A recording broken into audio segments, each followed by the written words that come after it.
ভারতের 52তম প্রধান বিচারপতি হিসেবে দায়িত্ব নিয়েছেন ভূষণ রামকৃষ্ণ গাভাই। 14ই মে 2025 সাল থেকে তিনি এই দায়িত্ব পালন করছেন।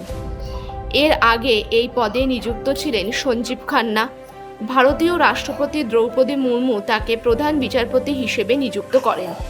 বিচারপতি রামকৃষ্ণ গাভাই 1960 সালের 24শে নভেম্বর মহারাষ্ট্রের অমরাবতীতে জন্মগ্রহণ করেন।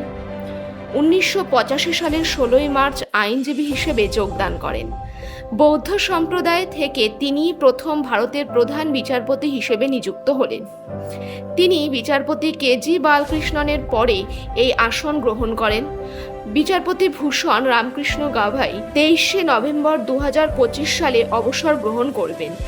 এই স্বল্প সময়ের মধ্যেও তাকে দেওয়া হয়েছে বেশ কিছু গুরুত্বপূর্ণ সাংবিধানিক ও সামাজিক বিষয়ে রায় দেওয়ার দায়িত্ব।